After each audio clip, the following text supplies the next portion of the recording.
Welcome to the fifth round. Finland faced Italy, pretty strong team. On the first board, Agopov faced Luca Moroni, almost 2600 player. The game started with c4, symmetrical English, and e6. This is actually on the Benoni from white. It's just a different move order. E4 is rare because white has 2 pawns of the light squares, and black is playing like some kind of Taimanov system, so the bishop can roam along the dark squares. So when white puts pawns of the light squares, the dark squares get weak, and when the bishop can develop so freely, it's a bit dangerous to play like that. So white is already playing quite ambitiously, and black naturally pins,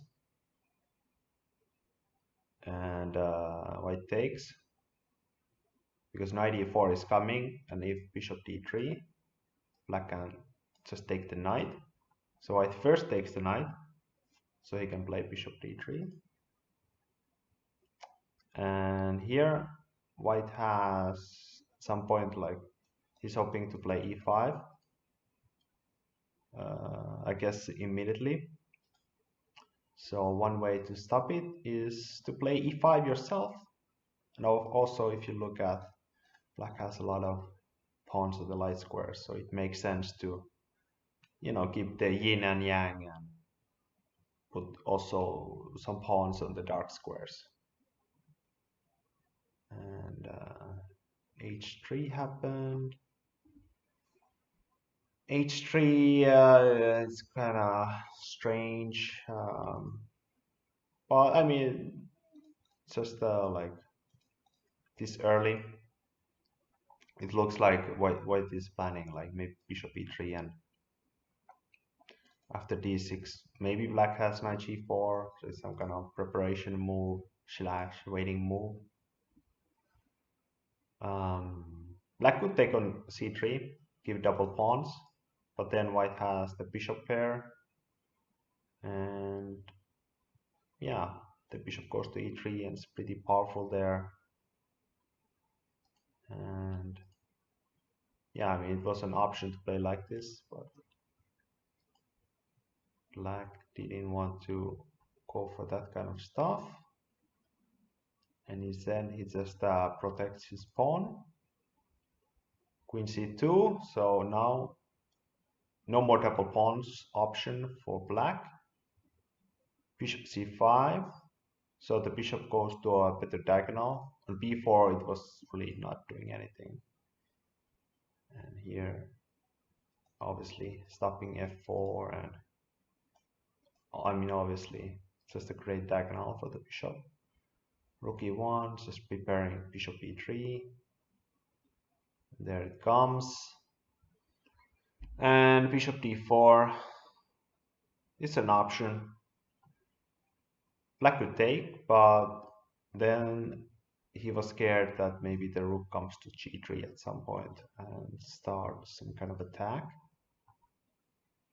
Another option was knight d7, hoping that white takes, and then black is the one who gets to develop, he gets to improve his piece after an exchange, and then knight can go to e6 and then to f4 or d4. And if rook d1, now for example black could play bishop d4, basically saying that if after white takes, the rook on d1 is not doing much. But this is all quite complicated stuff to see in advance. And white took immediately. So this is very double-edged, obviously. Black has the passed pawn. E4 is the target. If white doesn't manage to play e5, then the bishop on d3 is going to look very stupid. You can see it's not very powerful. But one thing is, because black took on d4, that means white can play f4 and e5, and that becomes the main theme of this game, if white can achieve it or not. So yeah, very double-edged stuff. White is obviously playing for the win, and knight g3 was played. Here was another move that was an option for in a lot of cases, b4, with the idea to take on c5, and after black takes, it's going to be much easier for white to play f4 and e5, because there's no more pawn on d6. And yeah, it's very annoying to deal with. If you take, d4 is hanging, but knight g3 was played instead. And here, once again, b4 is a theme, so black could just try to stop that plan. Instead, bishop b7 was played. Yeah, maybe this is a bit risky, because first of all, after knight g3, it's kind of clear, like knight wants to go to f5, so when you put the bishop on b7, you're maybe playing with fire a little bit, because you allow knight f5 to come at the right moment. f4 was played, and here also, even here, black could play a5 to stop this b4 idea. But now things get like really, really hairy, and you actually have to calculate some stuff. And queen c7, a nice resource. White takes the knight, but black takes it back. And white can even, black even sacrifices a pawn, like with tempo, but the bishop on h7 is actually really stupid. It's not attacking at all. The bishop is really well placed here, and yeah, black has the passed pawn, and rook e1 is the big threat. So black has a lot of compensation for the pawn, but that is a very complicated variation. And queen c7 is more natural. And yeah, once again, b4 is an option for white, but white doesn't want to play it. And now both sides double. Obviously, once again, the idea is who gets to play. If white manages to play e5, black is trying to stop it, and white is trying to force it through. Bishop c6, just a waiting move, and finally b4 happens. So yeah, waiting moves are always a bit risky, and now it's good. Now it gets really tough to defend. Black decides to take on b4 because he cannot allow white to take on c5, and then these pawns are really rolling forward. So he decides that d6 pawn has to be kept alive to make e5 as difficult as possible to achieve. Knight d7, another mistake, because it allows knight f5, and black could have easily just stopped white's plan with g6. Now knight f5 is impossible, and it's not so clear how white makes progress. If f5, then just rook e5, and everything is covered. But yeah, knight e7, knight f5. Now there's a mate threat already. Black plays f6. Never played f6, even once again. If you're forced to play f6, then it's just not the ideal position. And white really punishes. Like from this moment on, white really plays quite well. c5, bishop is coming to c4.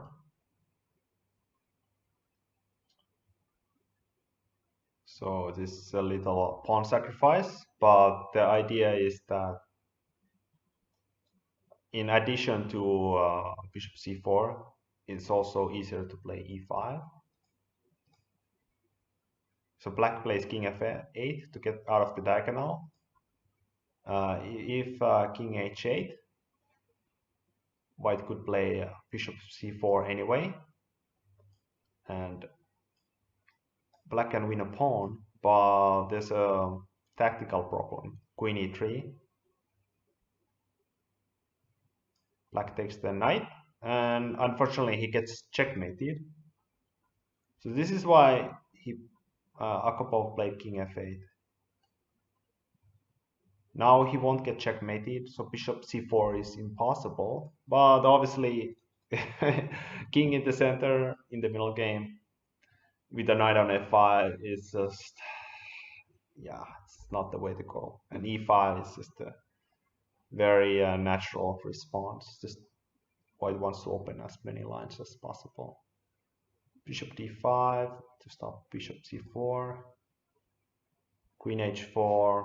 Just, yeah, there's nothing. h6. White can just take it.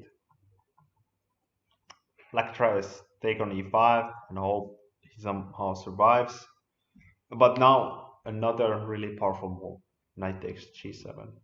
Queen h7 was also fine, but maybe black can somehow defend slightly better here.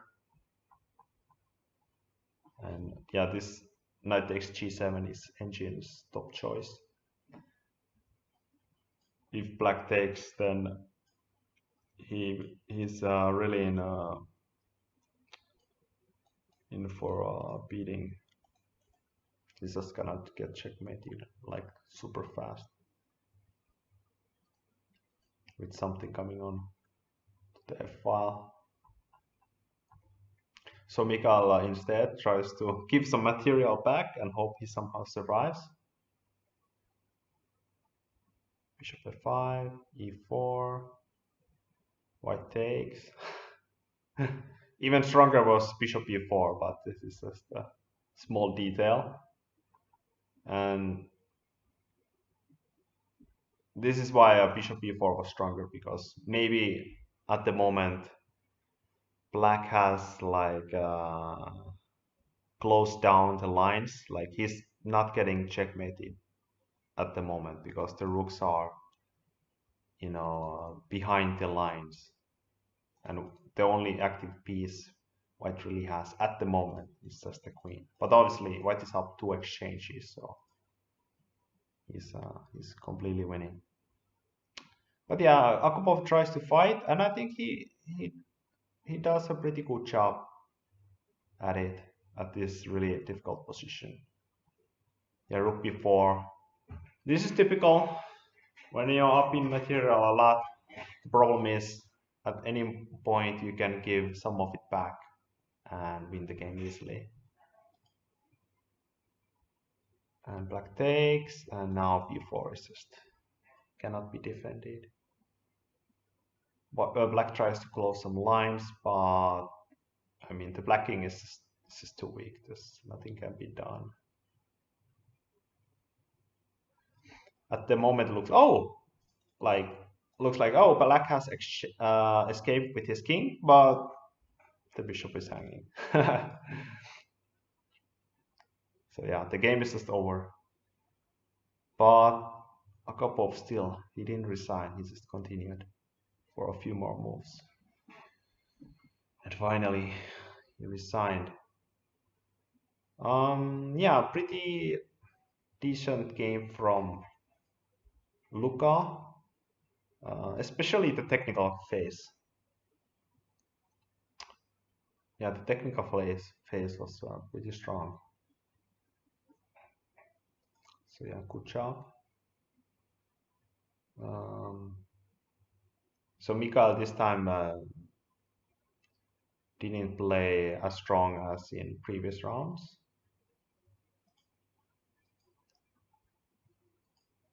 And this is the second board. Pekka Koykka versus Alessio Valsecchi. And it's Taimanov. And now a rare move, Queen D3. This reminds me of Bishop E3, A6, and Queen F3. And there are some Queen G3 ideas. Very similar, in my opinion, Queen D3. I've never seen this move before, but White has really good results with this. So far, this is the best scoring move, at least according to Lodici's database. And yeah, it has the same idea in some variations to play Queen G3. For example, if Knight F6, just developing, White could play Knight B5, Queen B8, and now Queen G3. And it's just really annoying. Knight C7 is coming. Black should just play D6, but this has the problem that the bishop on F8 is really passive, and Queen is putting pressure on G7, and the game could continue like this, for example. And yeah, White is just more comfortable here. So for example, if you look at Knight B5 immediately,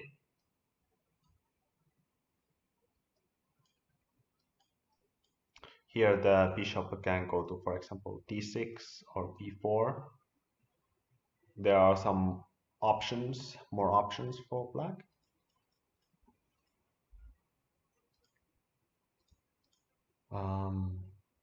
Black plays A6 to stop this Knight B5 idea. But now, Knight C6. Very clever. The idea is that black takes with the pawn, Queen G3.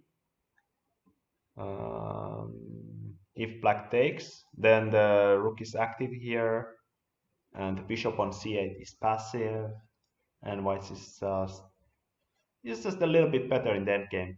It's just annoying to play a position like this, especially if you're high rated. And if the queen moves, then the problem is how does black develop the bishop on f8 without dropping the pawn on g7.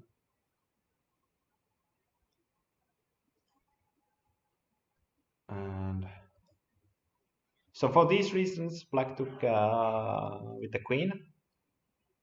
So this won't be a tempo, but white plays it anyway, making room for the bishop to go to d3.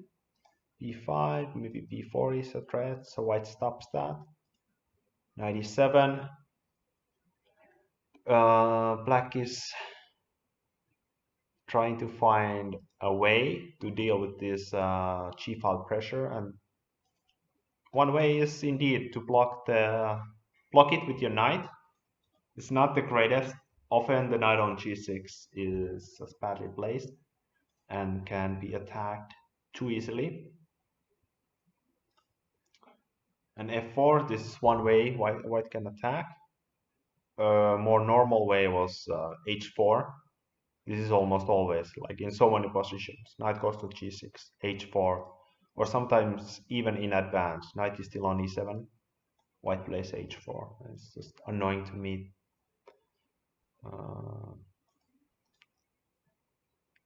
Yeah, h4 is maybe slightly superior to what Pekka played f4.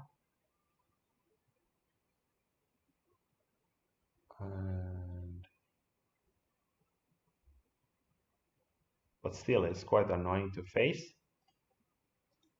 b4 was played, and bishop d2. Maybe slightly unnecessary. Like often in Taimano, white doesn't need to worry about this bishop c3 because you can see all the dark squares are quite weak. So if black loses the dark square bishop, white will be able to abuse those squares. So here white will just castle. If black takes, let's say he's very greedy, then white will just stop black from castling. And if black castles, just f4. It's just a big attack. So yeah, bishop d2, maybe slightly unnecessary, but still no biggie. Now f5 is coming. Maybe I should mention here, if f5 immediately black could take and check. So f6 idea is like f5, black can play knight e5. Also f5, maybe there's bishop d6 annoying the queen. And now how to make progress as white. It's actually surprisingly difficult. And Pekka just makes a waiting move. Makes sense, getting out of the diagonal. Bishop b7. Yeah, and once again, not easy to make progress. You don't really want to play e5, opens up the diagonal for the black. And yeah, Pekka moves his queen away, trying to go to some better square. a5, queen e2. Looks kind of mysterious, but he just couldn't see like what was the queen doing on g3. So it's like maybe it goes to h5. Maybe something good happens. I'm not sure. King h8. This is very mysterious. King h8. This is definitely mysterious. Because this diagonal, it is closed at the moment. And because white has this like queen h5 ideas, king h8 is like begging to get checkmated. It's just a mysterious move. Like it's just, I don't really know what black was thinking with this move. Like I just don't know what it achieves. Maybe he was just afraid some kind of, he was probably just calculating some kind of line where something happens on the diagonal. And so here, when the king is still on g8, if white goes for some kind of checkmate, this is just gonna be a check. The king can still go to f7. So it's a lot safer to have the king on g8. And here, one way black can make progress is to exchange a few pieces. Let's say white goes for the attack. And then he can just push a3 and open things up completely on the queen side.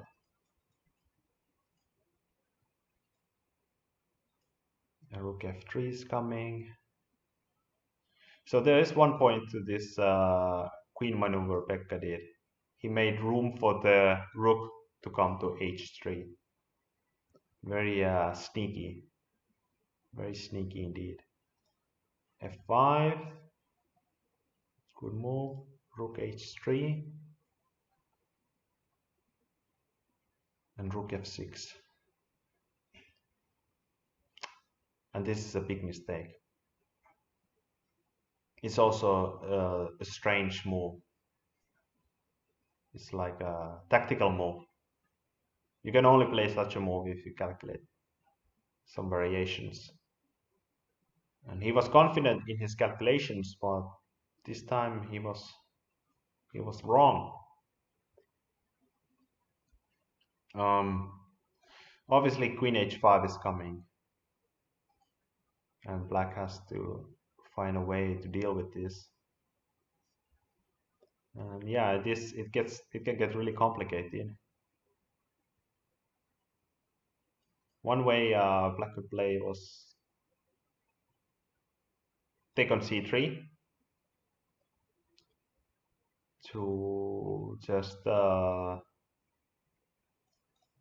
weaken e4,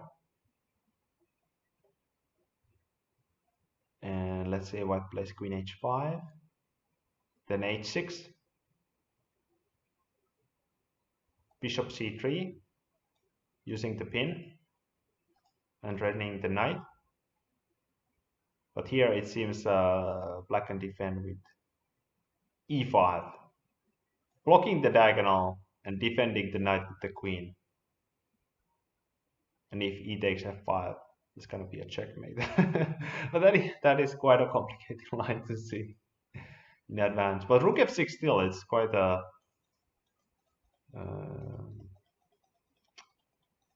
I mean, it's not surprising to me that it fails. But it's not so easy. Like, you have to play how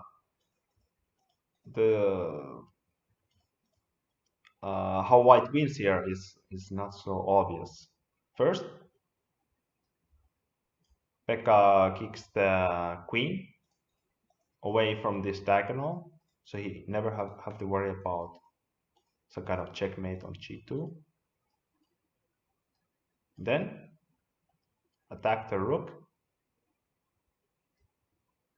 Black takes on c3, so bishop on b5 will be undefended, except with the queen. White takes with the pawn, because if with the bishop there's knight f4. Take with the pawn. And how to defend here? If rook f7, then first kick the queen out, so it cannot attack the bishop anymore. Then go to h5, threatening checkmate, knight f8, and the rook hangs. And if rook f8, the same thing, kick the queen out. How to defend? h6, the knight hangs.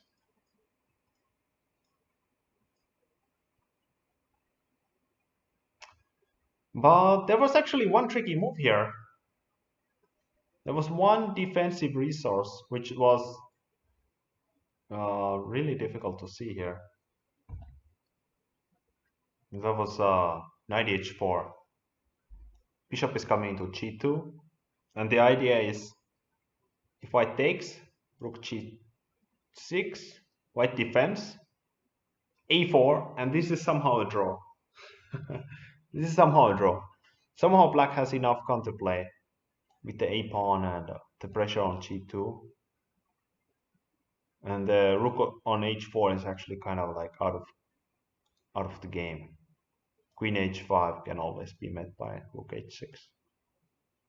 If bishop e3, queen goes to a5. This is the very key detail.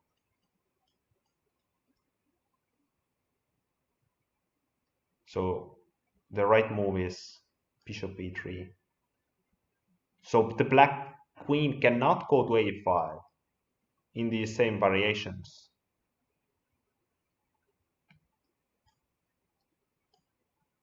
Very important for whatever reason. And somehow here, white has enough time to to win the game. Very complicated. Knight h4 would have been fun to see, like how Pekka deals with this.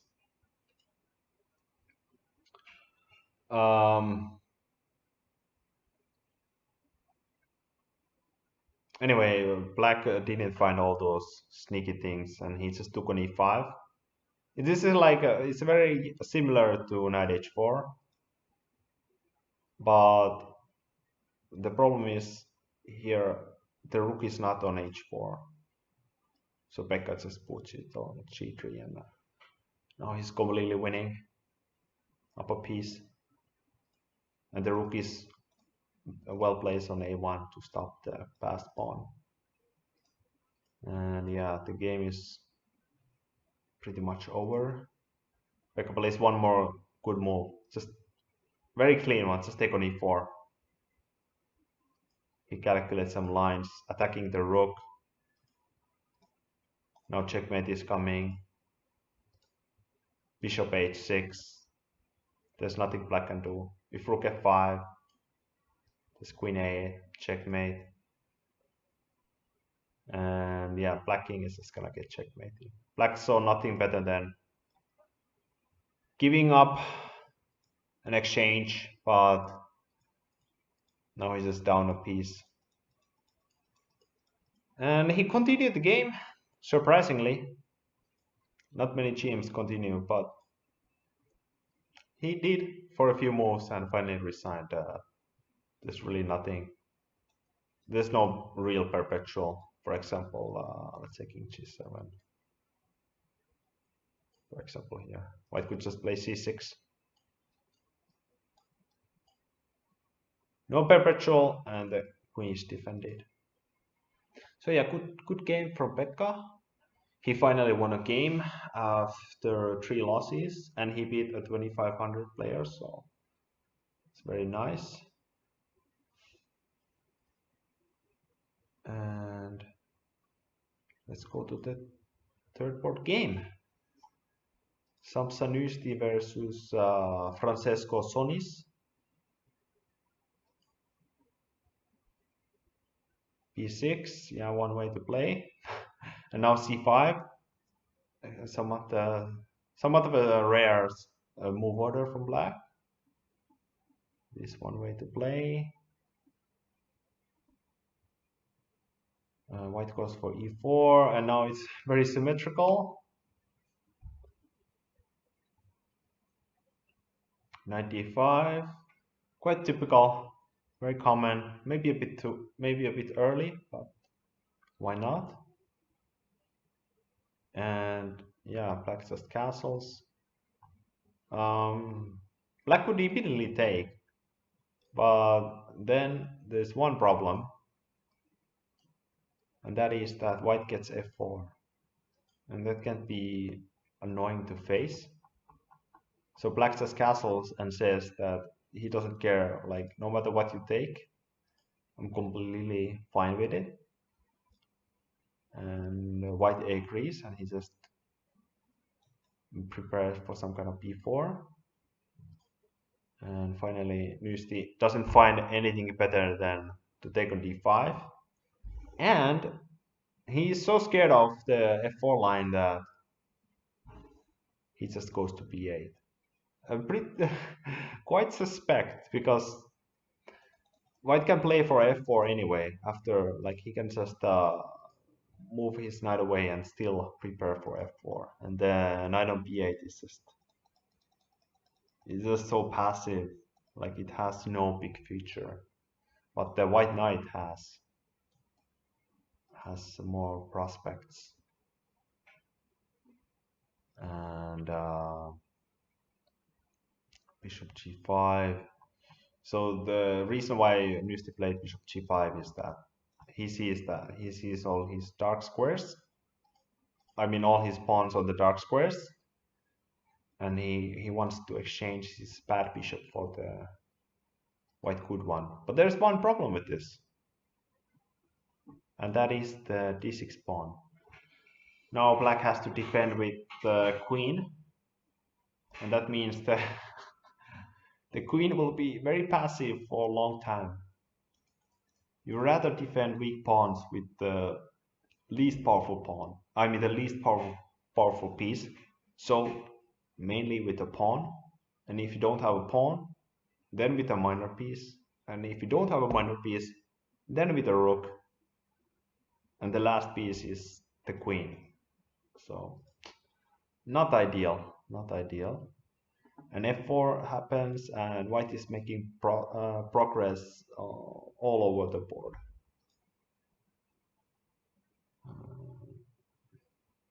Nyysti doesn't want to calculate takes all the time, so it just takes on f4 and plays rook e8, and maybe in some cases and also like let's say rook e8, he might be worried about f5, but here if he takes first and if f5, maybe black can play knight e5. But yeah, this position is just you can see all black's pieces are so passive. d4 happens, bishop a6, just kicking the powerful knight away. Knight d2 was played somewhat strange, because that was a lot more logical, a lot more normal. Square for the knight, e3, going for f5. But the knight went to d2 anyway. And it seems that he just wanted to prepare for, I guess, e5 or something. I'm not sure, or maybe he was dreaming of black taking on d4, so he could take the knight on c6. So not so clear to me. And here black took on b4. White took back, and knight f6. Knight d2 happened.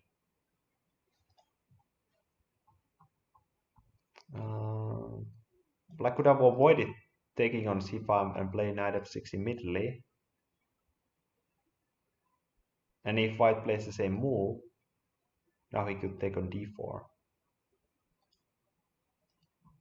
So yeah, move orders, they really matter a lot in chess. They matter a lot. But clearly, you can see that white hasn't played optimally. He went to f3 and then he went back. It's never the greatest way to play. Bishop e5. But yeah, white is still obviously very very comfortable. And now e5 happens, and f5, and now f6 is coming, or at least it looks very scary. So Nyysti plays f6 to stop it, but after e6 you can see it's just, look at the knight on e8. It has no future at all. And white can go for some kind of checkmate.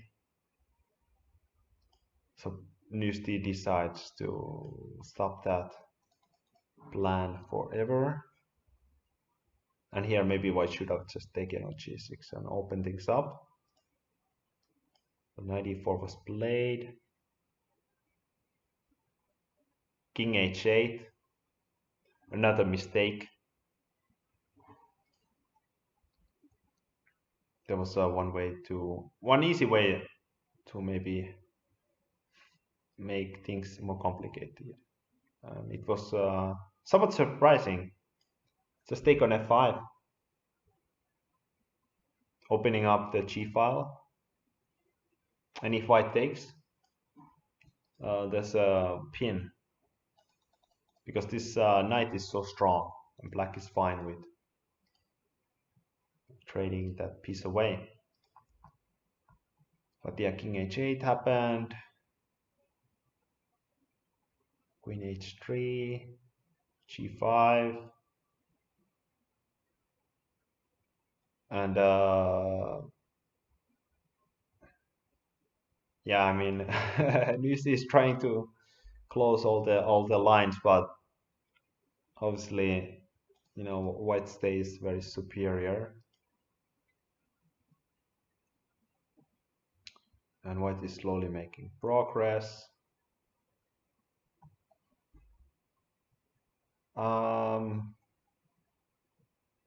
So black also made progress here. Black managed to trade his weak f pawn for the somewhat stronger white f pawn. But the problem is it opens some lines, and white can often, in cases like this, win the game tactically. First, a nice move, bishop g4, just a waiting move.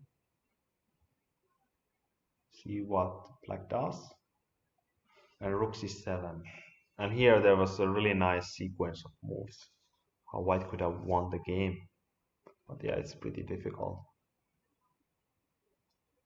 Starts with knight h7. And yeah, how does what does black do? If black takes, white simply wins the exchange. So black has to take on f1 first. Now take the knight, and now the hard move to see, bishop h5, and the bishop just comes to g6, and it's just gonna be game over. And often also white has like e7 stuff coming, promoting. This is no defense. Black has to take, and white wins the queen. And these pawns, they're just gonna promote.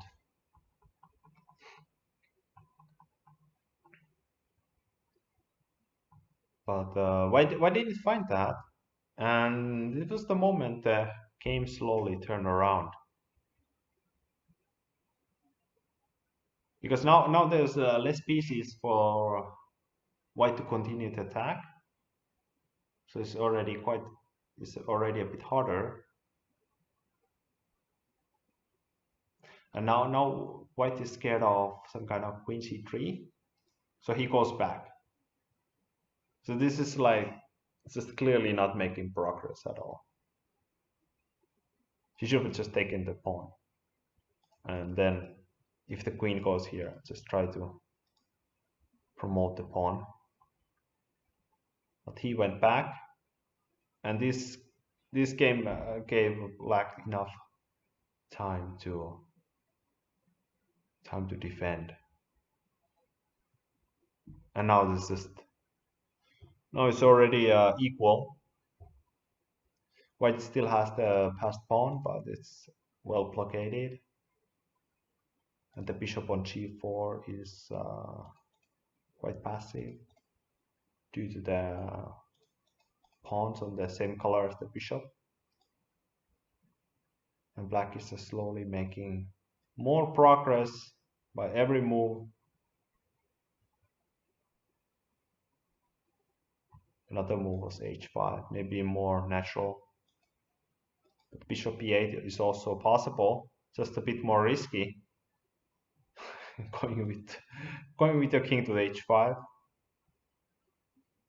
But it is enough. Queen h4. There's nothing white can do. There's no checkmate. Queen g4.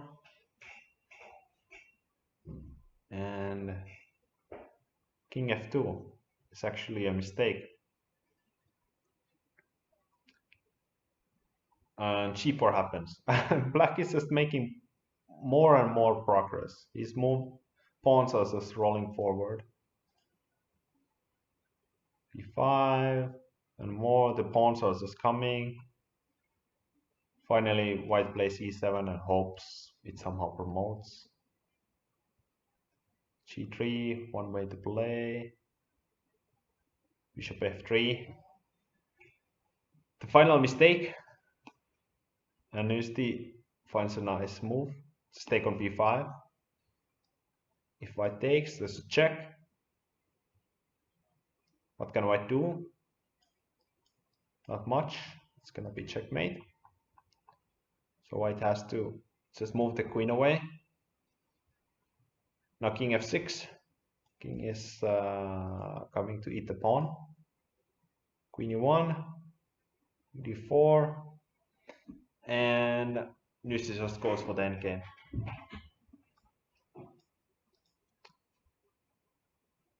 And after queen f2, the opponent resigned, but this is really easily winning. The white king will get to d4, but black will be able to push his pawns. And slowly the king goes to b6. And then white king has to come like defend. Slowly black will get the king to c5 and even win the d5 pawn. So yeah, he just resigned. So that was a good fighting game from Sampsa. He didn't lose hope, and yeah, he just held on. You know, that tactical sequence knight h7 was not easy to find, and yeah, he just made things for like slightly difficult for the opponent, and he wasn't ready to calculate things so precisely.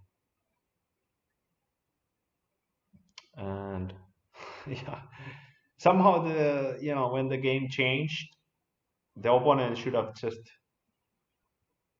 also like, I think probably he was like so disappointed what happened that he just couldn't handle it and lost quite easily. And let's just go on to the final game. Erik Ronka versus Lorenzo Lodici, also 2500 player.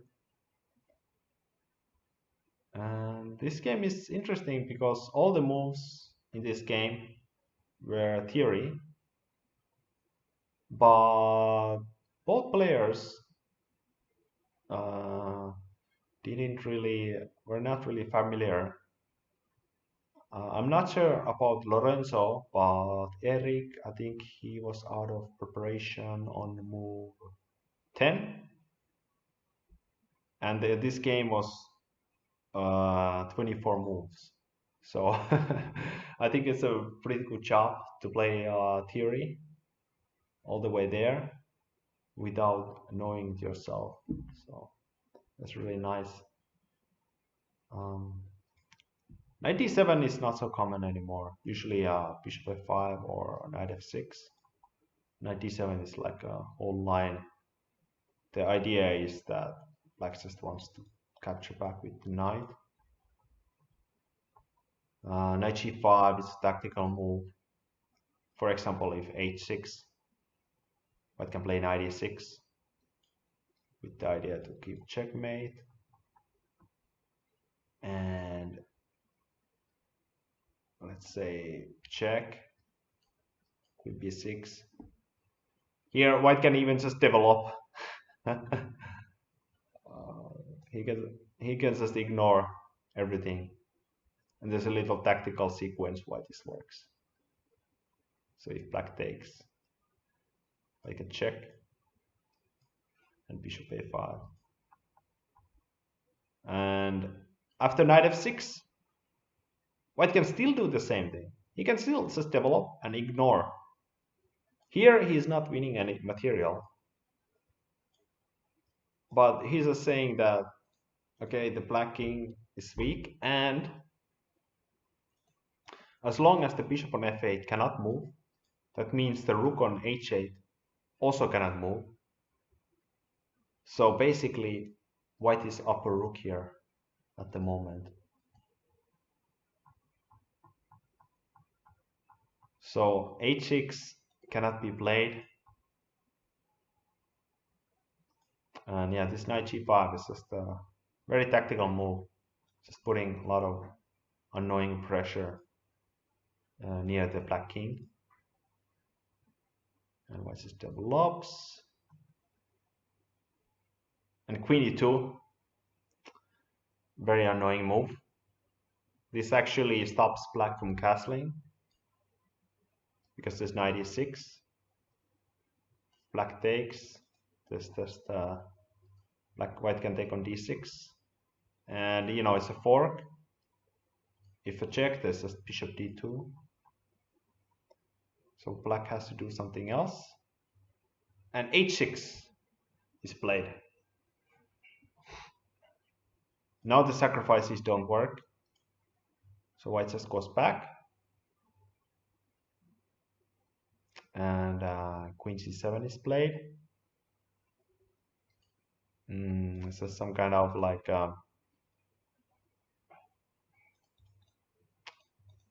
maybe black is preparing to castle long at some point.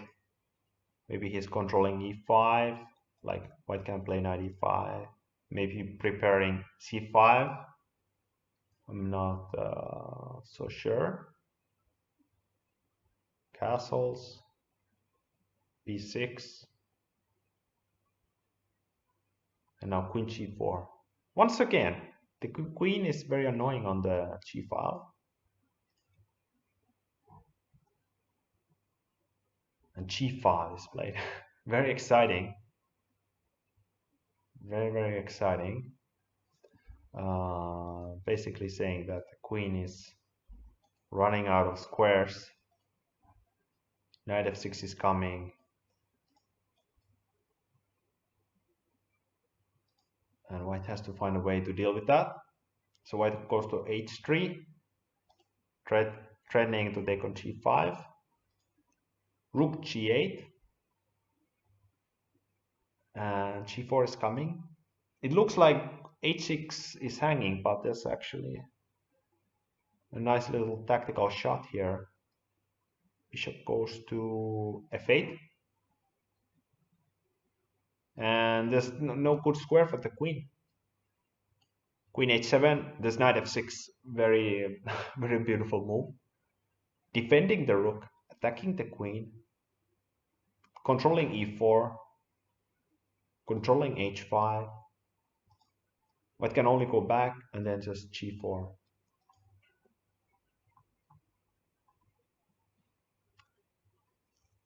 And Erik thinks for over 30 minutes and plays rook e1. And yeah, this is really nice. And like I said, this is all theory. And he didn't know it, but he found these moves over the board. So yeah, that's just very, very nice. g4 is logically played. Black wins a piece. But Erik's idea is to really open things up. The rook is hanging, but if king f8, bishop h6 is a killer. White will be able to win somehow. For example, some kind of attack, and rook e1 is coming. So black has to give up the rook back, but he's still up a piece. And white has 3 pawns for the piece, and the black king is weak. So white is actually better, but unfortunately the game ended in a perpetual. Erik didn't have too much time. He had like 20 minutes, and he thought and yeah, just couldn't find a clear way to continue the game. So when he played a stronger player, like, okay, let's just make a draw. I'm fine with a draw. Let's not take any risks. And yeah, it's just pretty complicated. Computer says white should just avoid this knight g6 and play bishop h5. This is a very slow move. And black just doesn't have a good way to deal with the weak king. It has no easy way to untangle everything so nicely. And white is better here. But yeah, Finland beat Italy very surprisingly. Like all the boards were like minus 200 rating points. So win is very surprising. The decisive game was pretty much Sampsa's game. Like first, he was just completely lost, and usually GMs just, they always win. But this clearly not always. Sometimes even they cannot find the win, and there's just they go down like flies. And after this win, Finland I think was ranked 16th, for example, ahead of England. So if the tournament ended after the 5th round, Finland would be quite happy. But of course, the tournament continues, and I bet Finland's rank will be quite a bit lower at the end. But so far so good. And yeah, this is it. Bye bye.